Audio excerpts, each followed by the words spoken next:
All right, we are live for another RTD Q&A, and I'm excited to have a returning guest, someone who I rely upon heavily to keep me plugged in and keep me informed on what's happening from a contrarian viewpoint.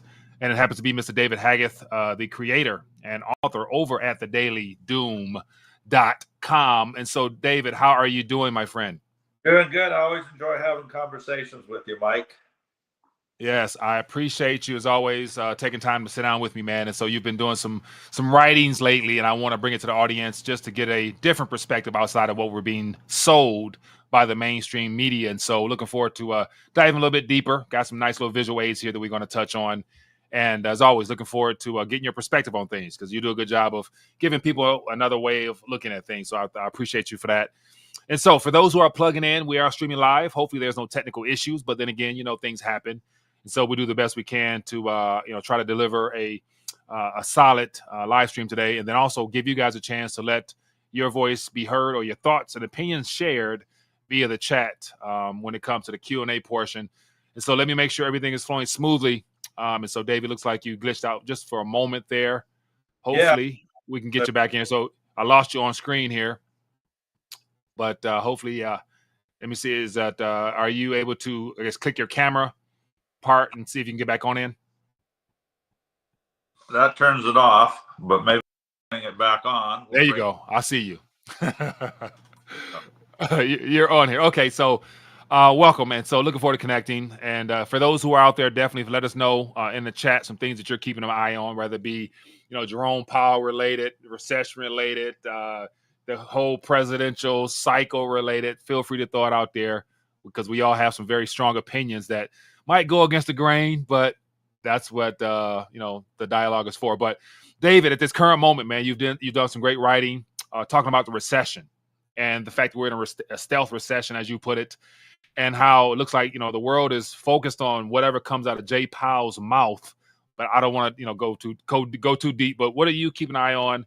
And let's just kick this thing off right. Okay. Well, economically, I'm keeping an eye on Powell, probably primarily. My focus generally tends to be the Federal Reserve and what it's doing, because obviously it controls the stock market. Whether it states that's its purpose or not, you can certainly see that it happens. It has a huge influence on the economy. So I'm always watching Powell and what he's saying and what he's doing. And right now he seems to be in kind of a turning point, which is interesting to me because for the past year, really since even longer back than that, people in the stock market have been saying, Powell's going to pivot, the Powell pivot, it's going to happen. And all those months I said, no, it's not going to happen. It's not coming. Powell's got inflation to fight, and he says the labor market is tight, which means he has two mandates. He has the labor market on the one hand that he has to keep strong, and he has inflation that he has to keep under control for price stability. Well, the only thing that was running amok was the price stability part of the equation. So he had to focus all his attention on that because the labor market, he was saying, was really strong, really tight. So he can't go do anything that's going to rescue the labor market, like cut interest rates in order to juice the economy. He's got to raise interest rates to get a hold of inflation. And I said, he's got so much to fight on inflation. There is no way that he is going to cut rates. And that proved true all the way through that whole year. We went to, we're going to have rate cuts in March. And I said, no, not a chance. If anything, he's going to need to cut. He's going to need to add to rates, pick them up a notch, because inflation by the time we get to March is going to be back to rising again. And that's what we saw. The first 3 months of the year, inflation was actually slowly rising. So he was losing traction completely on that. And so, of course, they didn't cut in March and they didn't cut in June, as I said they wouldn't. And now we're at a point where I'm going, well, I didn't think he was going to cut in September or at all this year. But now he's seen a little turn, he says, in the labor market and in inflation that makes him feel a little more comfortable with making that cut. I solidly disagree with him.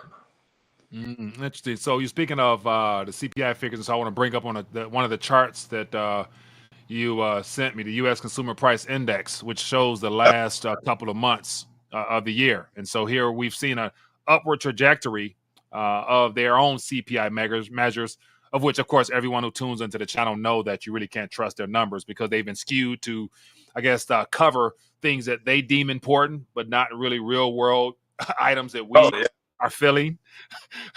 But go ahead. But I got the CPI chart on the screen here to kind of highlight some of the things you're talking about here. Yeah, so if you look at that, and I agree totally with what you just said there about the numbers being bogus, and that's a huge part of our problem right now that we can touch on. The housing figures, for example, are just beyond ridiculous, and we can come to that in terms of how they figure it. But if you just look at that chart for the moment, you'll see there is a piece there that looks like really good news. For the first time in that whole string, we've got actually a little mark right at the very end of deflation. Not just, inflation coming down to 2% or down to 0, and this is month on month, I believe, but have it actually coming down 0.1%. So prices deflating. However, if you go back on that chart back to about the middle there, you see we had another little period there where there was no inflation, and then look what happened. They started losing control of it. That was just a blip. It went from this super high peak there down to nothing, and then it went back up, and it kind of maintained a certain range there that you can see. And so the question is this just another nothing blip that's going to prove to be meaningless, or is it going to set a new trend of inflation going lower or even deflationary? Because that's what you see there is deflation. Mm-hmm, mm-hmm.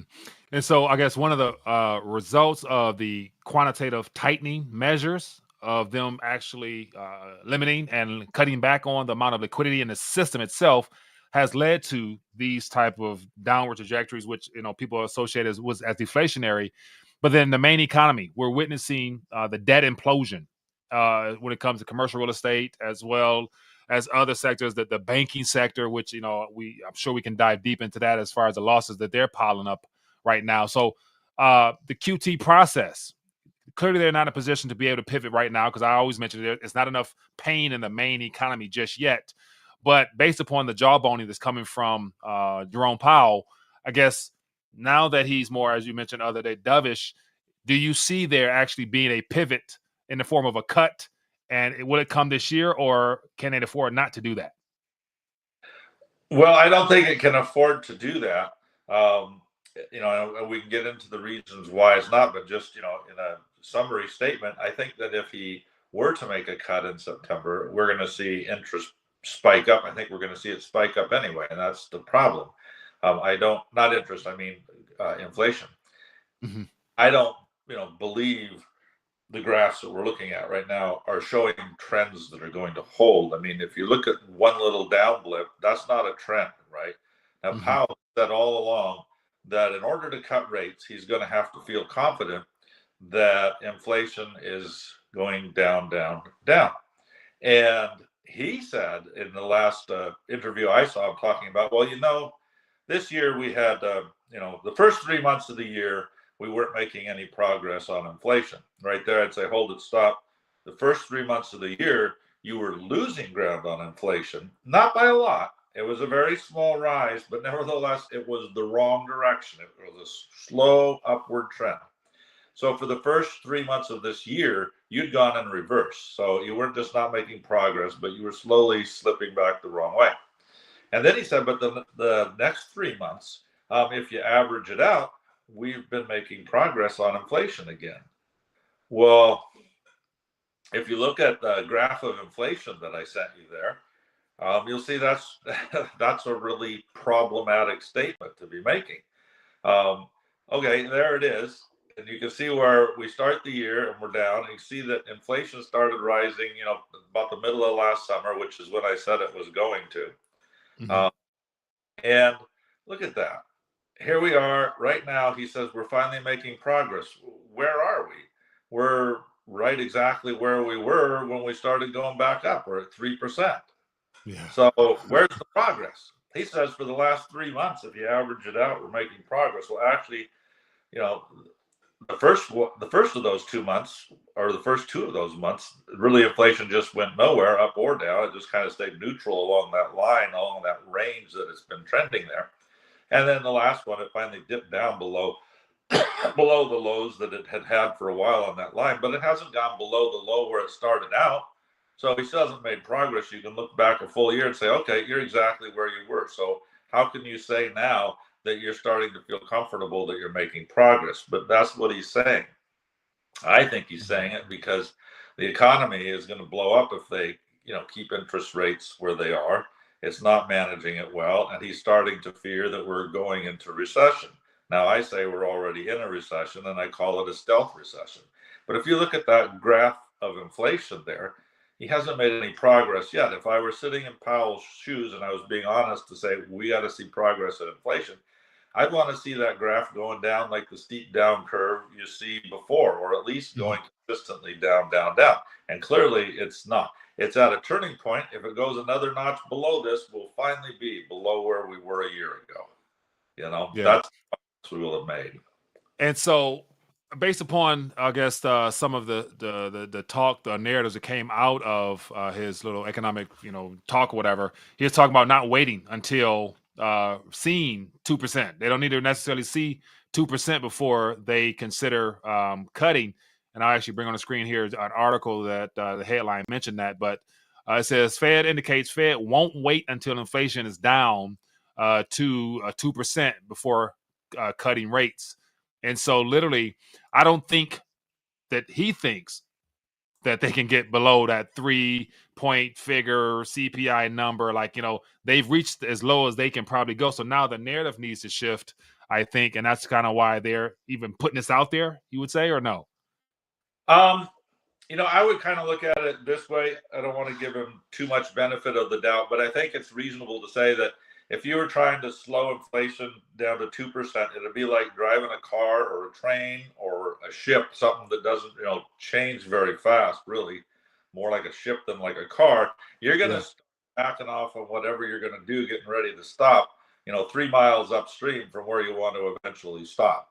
So I would expect that if Powell was aiming for a target of 2%, basically what I'm saying is he would put on the brakes of his inflation plan before he gets to 2%, right? He'd start slowing the plan down, start backing off of it so that he could coast up to the dock and land at 2% and stay there. So that part wouldn't trouble me that he's starting to do it before he hits 2%. I would expect that.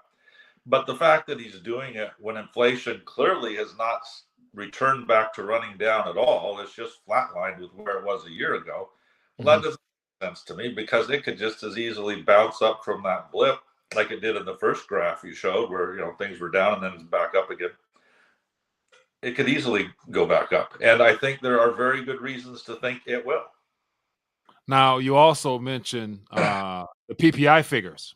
And so that being another indicator as to what is really going on, which makes it that much more difficult for the Fed's narrative to continue to remain the way that it is now about them actually cutting. And let me just share, if I can, let me grab another graph here, visual aid here, that highlights the upward trajectory. It looks like over the last 6 months or so. Here we had on the screen the services PPI final demand annualized chart here. And the red line is it's hitting, it's halfway between where it was back in 2022. So what is that really indicating that they're not admitting? So in that graph on one of my recent articles there, that is one of the major reasons I say you're really in a bad shape, Powell, if you're gambling everything on the fact that you think inflation is now getting back under control because of that microscopic blip you just saw. Because look at PPI, let's talk about what that means. That's the producer price index. So these are the producer prices that then get passed along to the retailers, that then get passed along to the consumers. So you're looking up the pipeline here, what's happening in prices. And these are prices that you pretty well know are going to come down the pipeline to the consumer because everything always gets passed on to the consumer. Now, there's a limit on that, and that's that the consumer's starting to fight back. They're starting to say, we're going to be more frugal. We're going to watch what we buy. We're going to buy the cheapest thing. And so it makes it harder to push those prices on to the consumer. But what that is showing there is back pressure of what prices want to push on to the consumer. And you know that those producers and then the retailers who have to pay those prices, I mean, these are the actual prices going up that the retailers are going to be paying. You know they're going to want to try to push that on the consumer. So that's a lot of back pressure. And if you compare it back to the, back to where we started with this big giant uphill climb there, where we went down into a big dip and then went back up, Mm-hmm. that graph you just had, then you'll see that the line going up, if you could just switch back to the graph we just had there. Oh, 1 second. Sorry. The line, when it first started up that mountain that we came down off of there, it went up just as much as what it did right now. And then where did it go from there? It went up higher and higher and higher. So, this looks like a real risky kind of situation that's building to me. As we saw this skyrocket before, and it didn't just go up and down. It went up and went down for one, tiny little jog there, and then it took off to the mountaintop. Mm-hmm. And so pressures that producers are going to be facing, which are substantial, to see if their prices are going to keep rising as well. And even if they didn't rise any more than what they are, there's a good amount there that's already in the pipeline that's going to be putting pressures on the consumer. So even if those producer prices go up no more, they've already gone up enough that retailers are going to want to start passing that pressure on. So, ultimately speaking, this PPI figure trending upward shows that in the next, I guess, how many, before the end of this year, it's going to be inevitable to see that trickle down to the consumer side of things, or heading into 2025 is when we're really going to see, those figures trend upward, CPI, where it's going to be hard for them to, try to hide that, or will they adjust the baskets and just, maneuver it to where they'll be able to say, oh, it's CPI 2.8 now. Exactly. And that's the part you can't predict, is because they can adjust it however they feel they can get away with, right? So if they can create a narrative for what they're doing, then they might adjust things back out of it. But in terms of your question of, well, how long is this going to take? It's not too hard to figure the mechanics of that there. These are the producer prices that are going out. And so that stuff goes into the warehouse, and then it goes to the retailer, and then it goes out on the shelves. And by the time it's out on the shelves, of course, it's now a consumer price. It's getting priced as retail prices. So that doesn't take that long. It depends on how much back inventory the producers have, how much back inventory the retailers have before they move into that merchandise that they're paying a higher price for.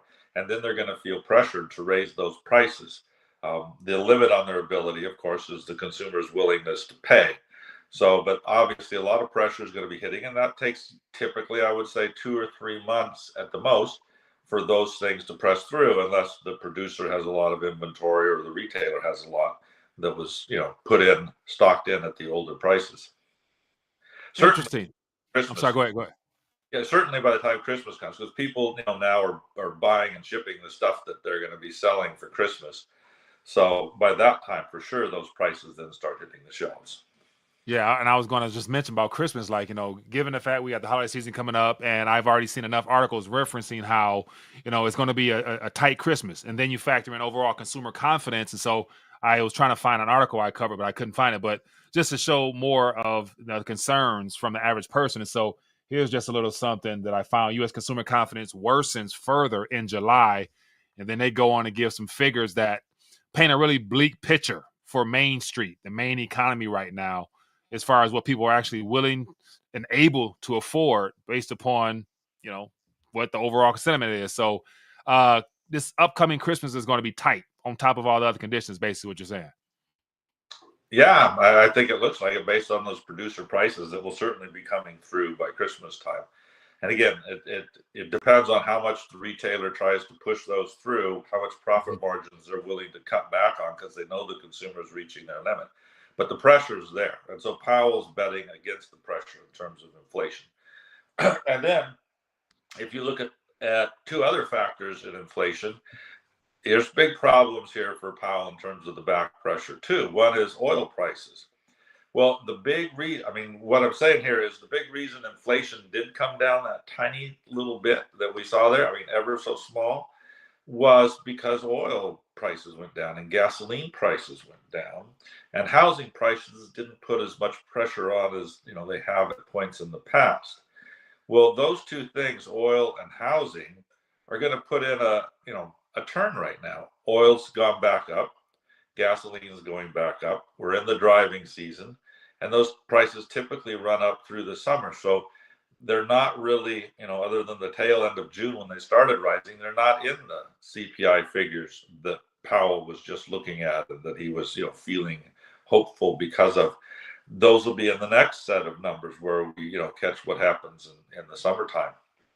So that's going to be an upward price from gasoline and from crude oil and everything that flows into. And I don't know for sure if it's going to go down at the end of the driving season. It always goes up in the driving season, but we've got a lot of pressures with all the wars going on all over the Middle East, and you don't know what's happening from those. It's not something you can really predict because it's war, other than to say with so many wars, the odds on favorite is to say that oil prices are going to stay high and maybe go higher. I mean, it's just kind of a reasonable conservative position in terms of estimating things, to say all these wars aren't going away anytime soon, and they are already driving up prices, right? The Houthis particularly are driving up prices with what they're doing in the Red Sea, attacking these ships. And we've made almost no progress in stopping them. And so, until we can stop that, and then, so the Suez Canal can open back up again, that affects the cost of everything, not just the cost of oil. It affects the cost of oil because there's oil shipped through that route, but it affects the cost of oil because with going a longer route all the way around Cape Horn on Africa, we have to use more fuel. So, there's a higher and more ships to make up for the extra time that it takes to get goods around the Horn. So those pressures drive up fuel and oil prices, but they're also driving up the prices of everything else. And there's been a number of articles, especially recently, where Goldman Sachs, they have a little meter thing they show of, how the supply lines are going. And now it's starting to go up, not like where it was, at the worst of the pandemic, but it's starting to move up towards the red zone, or at least the yellow-orange zone, with the supply lines because of the Panama Canal being restricted due to water availability and the Suez Canal being effectively closed. Okay. Now, I'm curious, you've laid out a pretty good case to why, things are not what they are sold to the American public as far as the narrative is concerned. But then again, we have this presidential cycle. And so a lot's at stake, I believe, for this particular election right here, given, the different narratives, of course, unfortunate event that took place this past weekend.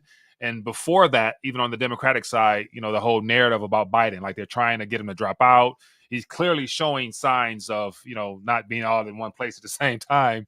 And so both sides of the aisle are giving us some interesting distractions. And so how does the prolonging of these narratives that the economy's strong, CPI is coming down, we can cut any minute now type of thing, how long can they use those narratives to protect this particular presidential election? And if something happens as far as a cut, how will that impact this election cycle for, either side of the aisle? Because also Trump just came out yesterday saying that he don't want Powell to cut. And he's speaking as if like he has a place of authority to say that. So how does this presidential cycle also impact the overall economy and what we can expect heading into the holiday season in particular? Yeah, well, we know that Trump will put on all kinds of pressure on Powell to not cut because we have 4 years with Trump to know what he did before. And he was constantly Powell to not cut interest, or to not, not to not cut, but he was pressuring him to cut. And we know that that's what Trump's going to be pressuring him to do again, because that's what we saw him do. So, but we don't know if he's going to come into office. I've called this the year of chaos because I think there's so much, part of it is because I think there's so much politically ready to break out. You hear talk of, civil war on both sides, right? If it's not the far right, it's going to be the Antifa crowd because Biden didn't win, or whomever. And this last incident with Trump, just shows how explosive it's become. Now, just to disclose where I am, I don't like either Biden or Trump, right? But I think what just happened with Trump was it was frightening, not just for Trump himself, but it was frightening for the whole United States, because we have one guy who with a single bullet came within a half an inch of changing the election entirely and wiping out millions of people's opportunity to vote for the candidate of their choice with the squeeze of his trigger. And I think that could have lit civil war. I think people would have gone insane. We have, their candidate's gone. The only guy they want to vote for is out of the picture. I think that would have been absolutely horrible for America. As well as very disheartening for those particular people. So I think we just barely skirted a real disastrous situation there. Like I say, I'm not fond of Trump, but I would have hated to see something like that happen. The people have a right to vote for the candidate of their choice. I'm not fond of Biden either at all. I can't stand him. He caused me to become unemployed with his stupid vaccine mandates that he had no business doing, and I knew he had no business of doing it, but my employer followed, his program regardless, and so I was terminated. The Supreme Court came along and said, no, you can't be terminating people's livelihoods in order to stuff a vaccine up their arm. And there's lots of other reasons I don't care for Biden, what he's doing with the country socially, all of that. And, the thing of it is, in terms of the election and how it affects the economy, and there's a couple things to look at there. One is that the situation that happened with Biden at the debate really revealed how totally corrupt or stupid the news is, because they all acted like they didn't see this coming. I mean, I watched the debate and I actually was completely unsurprised by it. And my wife, was talking about how it goes, and Biden looks pretty bad. I'm like, oh, this kind of looks like usual. Because it's what I've always seen is, dementia man, the president in diapers, whatever, the guy that can't, stumble or mumble his way through anything. And so I wasn't surprised by this. But what did surprise me a lot was the media's response at the end, where you got all these people at CNN, and they're all like, oh my gosh, Biden just lost the election. And they're just going crazy about how bad he did. And I thought, okay, well, either you've believed your drivel for years, because I always knew he was incompetent, and you're just suddenly discovering it, or you got some conspiracy to try to make sure he gets out now because you always knew it and you always knew you were lying. And so now here it shows. The problem with the conspiracy part is, then why did they try to hide it all along? Why didn't they just show it and a year ago get a better candidate in but they maintained this narrative at any rate that said that Biden was competent when clearly he's not. So this is what we got going into our election. My point is that this is also what we have in terms of the economic numbers we're getting. Jerome Powell said the job numbers coming out of the Biden government don't make sense. They look wrong. So he's finally acknowledging something that I've been saying for a couple of years since the pandemic started, which is that Powell's operating with an instrument panel that's badly broken, because one of the main things he uses is the gauges that show how labor is doing, the unemployment, the new jobs, that sort of thing. And those gauges are broken, I've said, because everything was thrown so far out of whack by the lockdowns and all the people that went off and never came back to work, that the gauges all need to be recalibrated. We don't know what they're even supposed to be looking like, because we've entered this whole new time where we have a lot fewer workers, millions of fewer workers than what we had. We recovered back to the number of workers that we had, but the trend was going like this, and we recovered back to where we were back here. But the trend would have kept going, and it hasn't. So we're way short.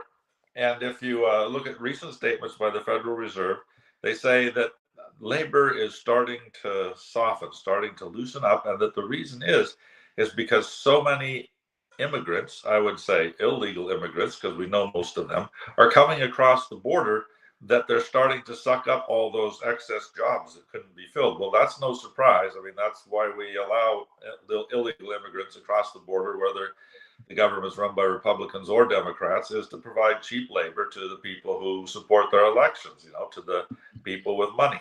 It creates a peasant class of people that dare not rebel because they could just be deported out of the country, so they'll take what they get. So the labor metrics are badly broken up, and Powell's trying to operate by those and fly his plane in for a soft landing. And I don't trust a soft landing when your gauges are broken. Very true. And then you just factor in the reshaping of the whole labor market in general. And so the numbers that we are given are all fraudulent of themselves. But the so-called robust number that they're using their part-time jobs. And so they're part-time jobs that now and also there's a growing trend of what's called a gig economy, where people have 2-3 types of forms of employment that they're also using as the part of their job metric. So the calibers are completely off whack. We can't tell north from south, east from west. But then again, they are able to kick the can further down the road, and things move on.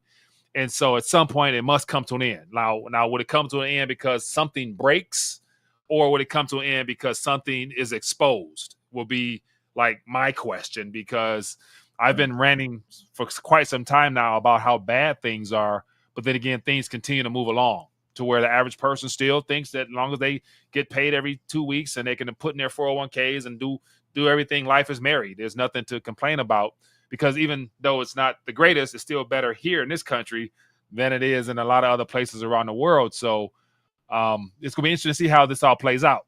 But I do have a question. Somebody from the chat asked a question about just the narratives. And Data 12 says, why did Donald Trump in 2020 campaign on the belief that the stock market would crash if Joe Biden took office in 2021? And why did the market not crash? Well, the market did crash, for one thing. The market went down in 2020, right? I mean, it went down like, what, 30%? So that's a crash. Yeah. I mean, which index you're looking at, the NASDAQ, the S&P, the Russell 2000. But the market did crash, and it crashed in exactly the way that I said it would. So that was no surprise to me. I think it had, plenty of room to go down further, but nevertheless, it went down enough to crash. If you look at like the broken labor metrics, I've been saying those were broken ever since the lockdowns happened, and they're proving to be true. Or even Powell now says, well, I don't trust the government's job numbers. They appear to be broken.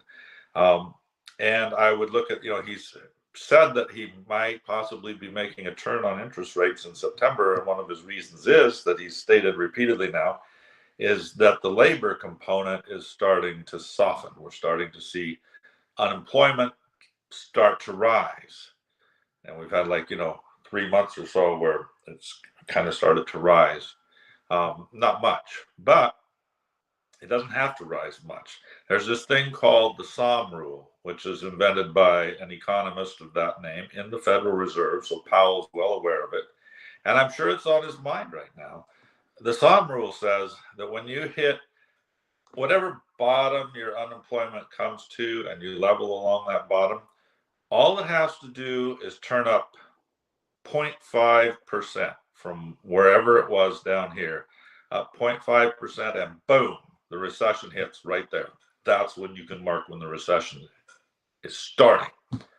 As soon as it hits that point, it just hit that point.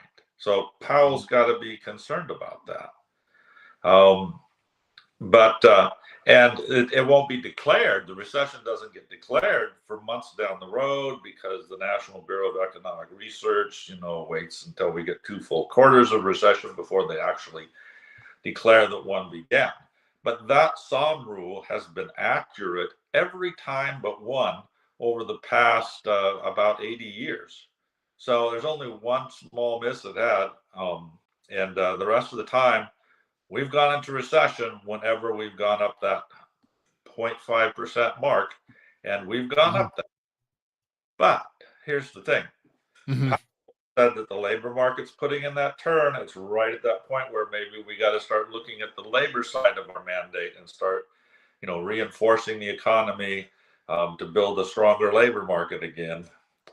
But as soon as he said that, the next labor report came out with unemployment taking a tiny dip back down, and with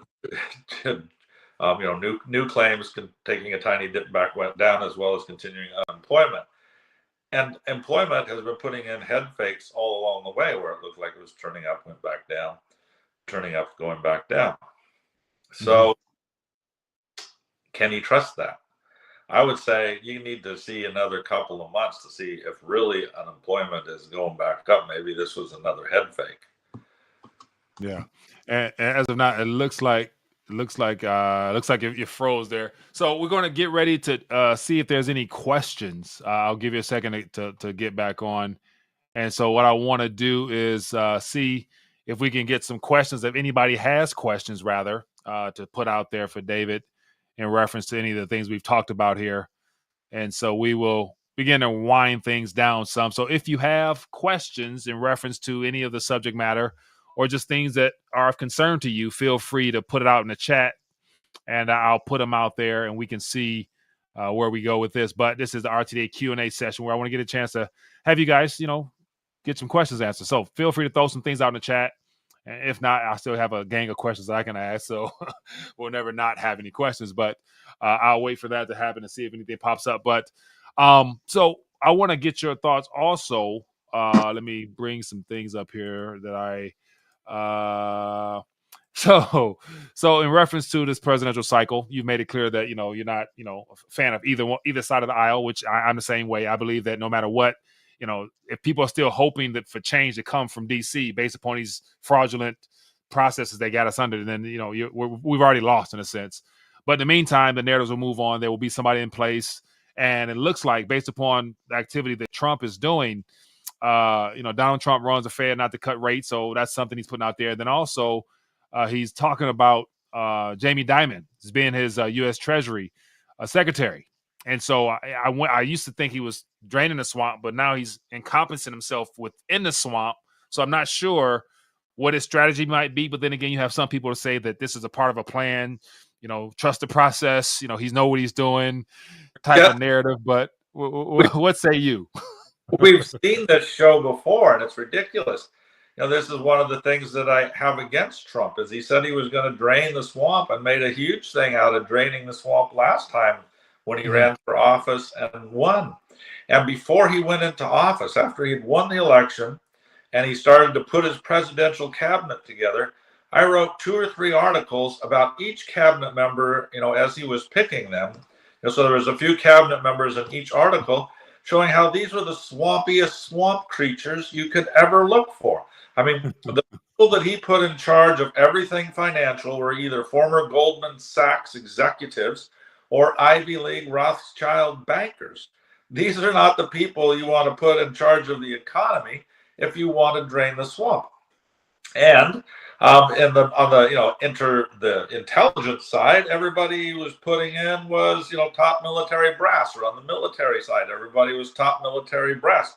These are the MIC, the military industrial complex, or the military component of it. Then you got the industrial complex part, which includes the bankers. So he's putting in the bankers that always love to fund these, big, massive military projects because they know the government's going to, pay for those things. So it's easy, big money. It's, certain money. They're not worried about bills not being paid. And so those are the people he put in charge. So I said way back then, if Trump is draining the White House, he's drained it right into the White House basement because he's filled it up with the top executive person in that White House, just about everyone being a swamp creature. Now, there were exceptions like Bannon and others, a couple that I laid out. And guess what? Those are all the ones he fired first. So if he wanted to drain the swamp, he kept the worst and fired the others first. And I kept hearing back then, like, you were kind of averring to just now, that, this is 40 chess. Trump wants to keep your enemies closer kind of thing. Keep your friends close, but your enemies closer. So he's pulling them in. He's drawing in the net. He's going to capture them. It didn't work. We had the swampiest White House there was. We ran up massive deficits. I mean, come on, people. It just happened. And it's not going to again. You're kidding me? You're going to put Jamie Dimon in charge of the Treasury? Is that the latest news? Right. Just the fact he's floating that out there, and then also his VP pick. I haven't followed it much, but to me it was a surprise because not knowing anything about the gentleman, and he's new to the club. But then again, if you look at some of the things he's a part of, some of the backing he has, he just smells like he's associated with the swamp in a sense, and so and it's unfortunate because I'm thinking like his last VP, I guess, came out strong and it was supposed to be a champion of the people from Indiana, And I guess when he needed the most time down the home stretch, his true colors came through a little bit. So, and I don't think they spoke since. Choice of Vance, because Vance, if anything, was until very recently a never Trumper. Vance wrote all kinds of nasty things about Donald Trump, about how he's reprehensible as a person, how Christians need to totally rethink who they're supporting here. Yeah, I mean, he's laid into him in his book, as I understand from the quotes that I've seen pulled from it. He was not a Trump supporter at all, and now all of a sudden he is, because what? It gets him on the ticket, and that's his, position to power. I don't know what happened there. Trump is always willing to forgive people who will throw in line with him and stop saying bad things about him, and become loyalists. And maybe you've done that, and then you're all good with Trump so long as you've made that switch. He doesn't hold grudges once you make the switch. If you don't make the switch, you might hold the grudge forever. But so yeah, I am puzzled by that. With Jamie Dimon, I like to mispronounce his name as Demon, because that's about what I think of him in terms of, you're going to put him in charge of the Treasury. What is, the one of the world's biggest bankers, if not the world's biggest banker, certainly the United States' biggest banker. And I don't know that he would take the job. He would be nuts to take the job because he makes a vast fortune where he's at. But if he took the job, this is the guy you're going to put in charge of the Treasury? Are you kidding me? This is the guy whose game plan is to suck up as many damaged banks as he can and look like he's coming to the rescue and saving us all while he does it. I mean, he's the first go-to for the Federal Reserve when they have or the FDIC, either one, when there's a banking problem, is they rush to Demon and say, would you like to eat these guys? And the vulture swoops down and gets them for 10 cents on the dollar. And that's how he's expanded this bank time and time again. So is that the guy you want in charge of the Treasury? It's certainly not the guy I want in charge of the Treasury. I mean, he says good things once in a while, but I just always wonder, given the types of stuff his bank does, if that's just window dressing. Right. I do agree. He has become somewhat of a outspoken figure of the overall health of the economy, which makes it seem as if he's changing his tune. But then again, he's profited and benefited off of this transition so much that I can't really take him serious. But we have a question says, what should the next presidential cabinet do with the economy? Well, they certainly shouldn't be blowing up bigger deficits. And here's where I come down to saying, it doesn't make any difference if you put the Republicans fully in charge or the Democrats fully in charge. You're just changing whether you're voting for the welfare party or the warfare party. And now I don't even know if the Republicans are the warfare party because they're split. But either party will always approve. They've shown this for 40 years, all the way back to Reagan, massive ballooning deficits. They don't stop. Reagan had massive ballooning deficits for his time. He tripled the deficit, even though he campaigned on reducing it. The difference is what they're willing to spend the deficit on. Reagan was fine with the deficit so long as it was all going to the military-industrial complex and building up the military, making the country strong that way, and maybe helping take down the Soviet Union and all of that stuff. But he approved huge deficits. And each president down the line has done that. The only exception we saw was actually with Clinton. But there we got into a tug-of-war thing that actually kind of worked, where you had Gingrich saying, well, we got to cut expenses, and Clinton saying, well, we got to raise taxes because we got to end these deficits. And between the two of them, they battled it out, and they actually found a sweet spot where the deficit reversed. It was now a surplus, and we were actually paying down the national debt a little bit. And then along came George Bush and blew that completely out of the water with his tax cuts, which I knew the second he announced them. I said to my wife, I said, okay, there goes the end of our surplus. There goes the end of deficit reduction, probably for the rest of my life. He just blew it up with these huge tax cuts. They're not going to fund themselves. And they didn't. We went back to extreme deficits. We ended in the Great Recession with horrible deficits, trying to bail out banks, the worst we'd ever seen. And Bush put those in place. And some of what Obama spent was that money that was approved under the Bush administration that just simply played through in timing under Obama's administration. So even part of Obama's big debts were actually Bush deficits that were approved, by Bush. and by Republicans. So it doesn't matter which party you put into Congress in terms of the economy or in terms of deficits. You're going to get big deficits either way.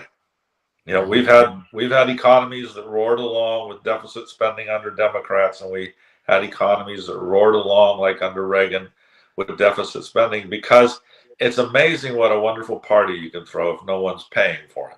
So put it all on the company credit card.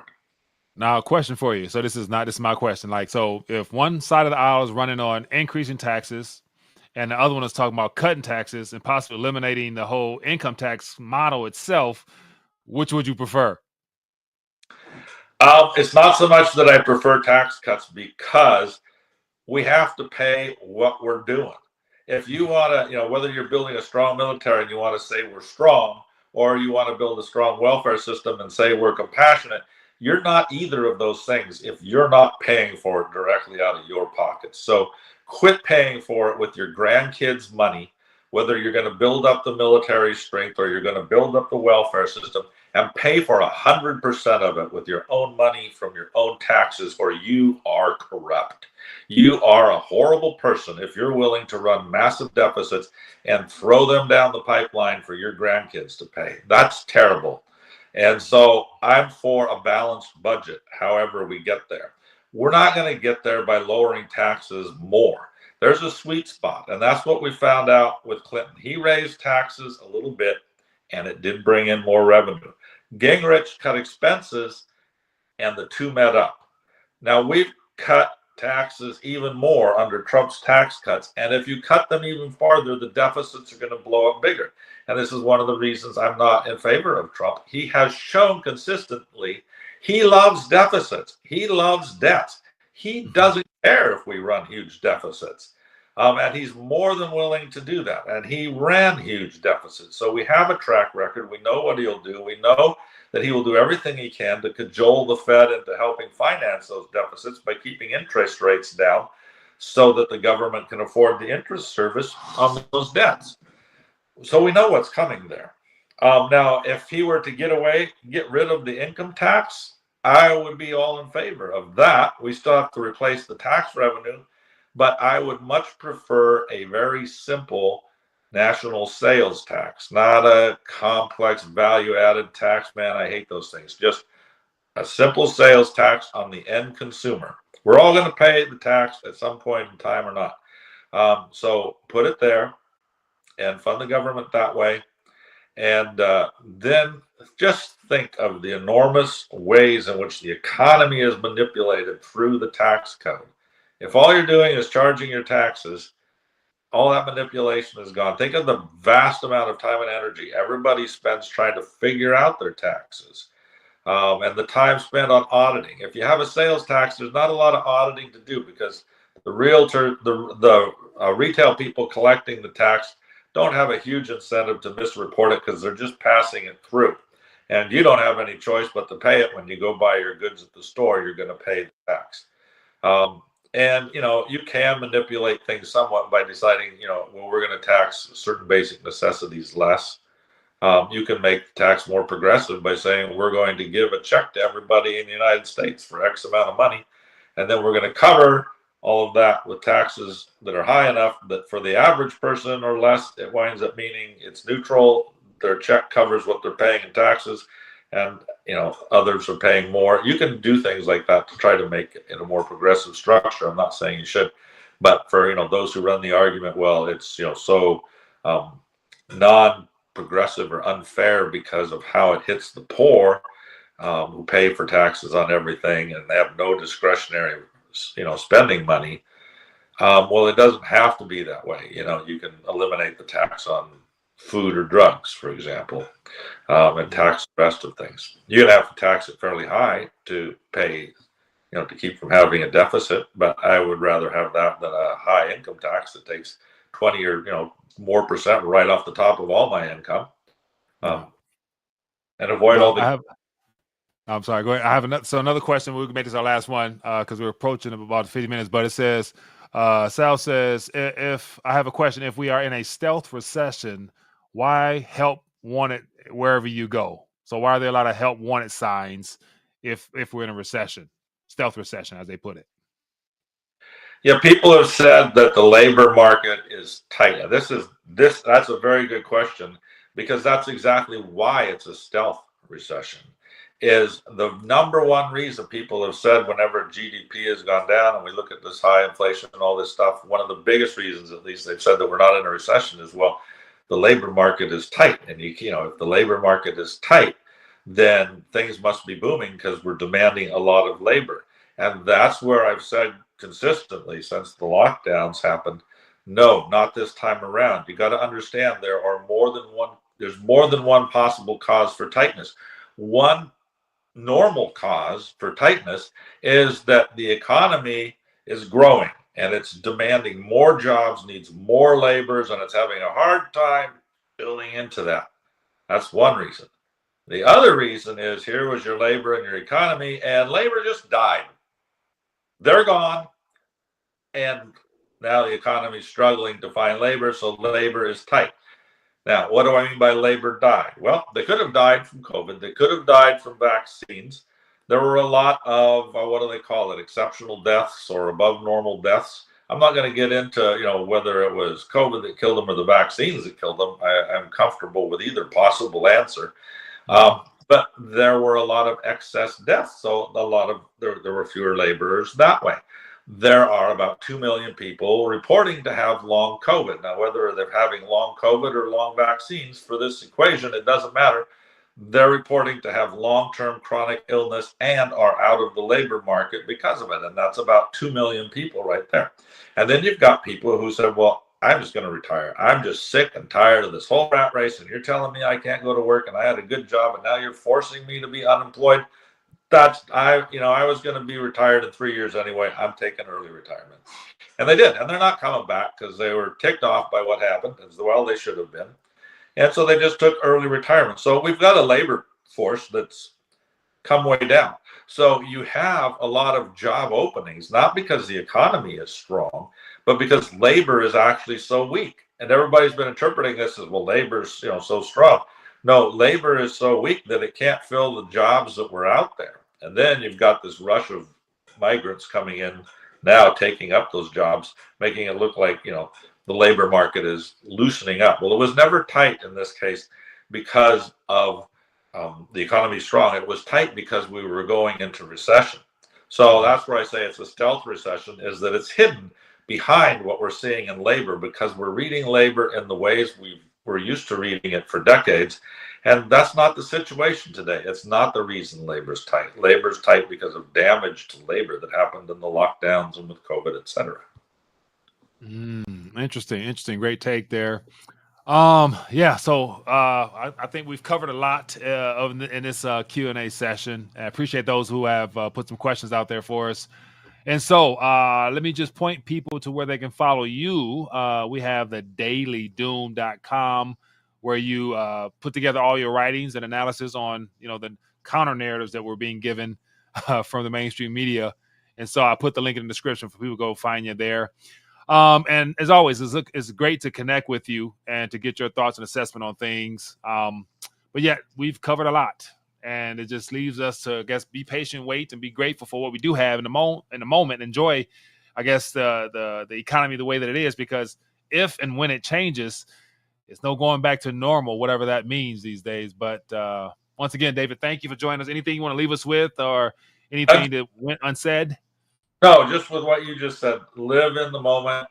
No matter what I say about these things that sound worrisome, I have to remind myself to live in the moment. I'm not going to change them, and it's not going to do me any good to be concerned about them. I think it's important to be aware of what's coming and aware of what's true and untrue and what you're being heard. But now, go out and enjoy your grandkids or your kids, your soccer games, whatever you do. Get caught up in the moment and the good stuff that you can find in it, not in the rest. Right. 100%. We appreciate you, David. Looking forward to connecting with you as always again, sooner than later. I think last time we connected, it's been, 6-7 months or so it was too long, but we'll definitely connect before the presidential side of things, because I'm sure it's going to be a lot of things to talk about at that moment. But everybody who's tuned in, I appreciate you for blessing us with your time, presence, and everything else. If you don't mind, hit that thumbs up button. If you found value here, take this, share it, go connect with David online, and you'll be, blessed that you did such. But anyway, be blessed, be safe. See you guys later. Peace.